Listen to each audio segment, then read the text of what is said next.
I think for a lot of anglers, it's just the act of being outside and being a little bit in solitude. For me, there's definitely like a therapeutic process with it. It allows me to just kind of be present in the moment the best that I can without being distracted by everything else that goes on in my daily life. It's the same thing I did as a kid, right? So it's kind of coming back to those roots that I already grounded when I was younger. My name is Amber Toner. I am an avid fly fisher and a photographer. My name is Brendan Toner. I'm also an avid fly fisherman and fly tyer and instructor as well.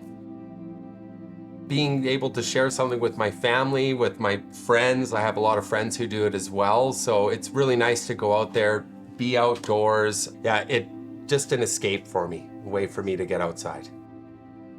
I think a lot of people don't realize that trout are pretty good indicators of the water that they live in. So if the population isn't doing as well, there's probably some issues happening right in the background that's affecting them. And if it's affecting them, it's affecting kind of the entire ecosystem. It's affecting, the bugs that they eat, the plants, the native plant species that live on the banks of the river. So it's important to conserve that as best you can. And even though you're, playing a fish and you're doing all these things that could potentially harm the fish, like we understand that, it's still important to do it as minimally as possible, to practice those safe handling techniques and make sure that fish is swimming off and can be caught again, because catch and release does work. We've caught many of the same fish over and over again throughout Absolutely. The years. Yes. So yeah, it's definitely a very important piece, and a lot of anglers are really passionate about that. And I think it's just a really important opportunity. If you see someone doing something that you don't agree with how they're handling a fish per se, it's an opportunity to kind of educate them positively and hope to make that change as they progress in their angling career.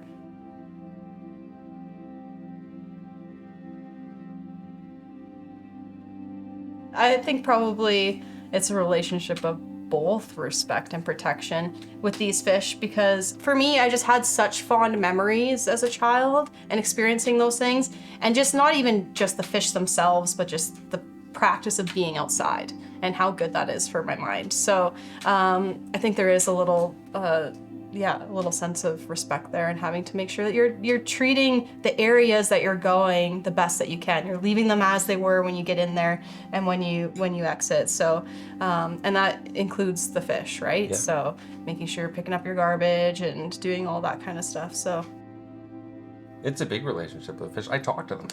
When I have them in my hands, I talk to them. I'm like, how you doing? Thanks, buddy. It's okay. We'll get you back in as quickly as we can. And yeah, it's funny. It's almost like they're a member of your family, right? It's like true, you're like, you talk to them, you want to take care of them and make sure they're released properly. It's a wild relationship. well, it's pretty wild to catch a living thing and have it in your hands like that. You're responsible for it for those few seconds and then have it released back into the water, hoping to catch it again. It's definitely an interesting experience. It is. Yeah, It is. Like, how often do we say, like, pretty lucky? Yeah, when we I mean, go out Alberta's there, that's one a of- very common thing for us to say, like, man, we're lucky. We are. Super lucky to be out 100%. here. We have some of the most beautiful fisheries and landscapes in the world.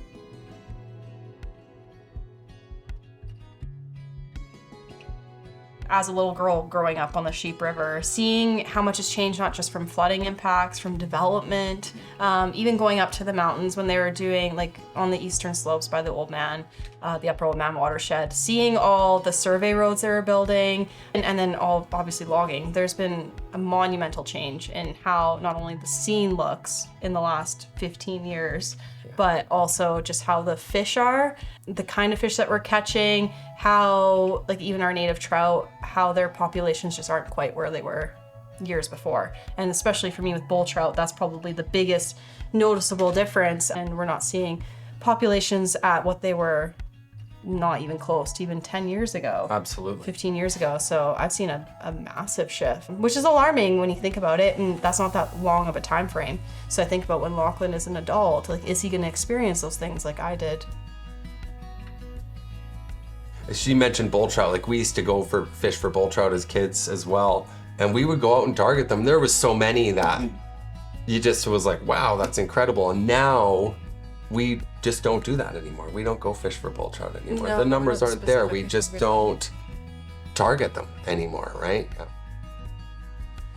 I think there's a lot that could be done. I think the whole native trout recovery program is a great first step in Yes. getting all of these organizations together for the betterment of the fishery. But there's obviously things that could be done, like changing some of the regulations for angling and to deal with the amount of angling pressure. There's certain things that could be done that have been beneficial in other provinces that could be applied here in Alberta that I think would help the fisheries. But for now, really all you can do is just talk about them, spread that kind of education and awareness, and hope that it helps a little bit.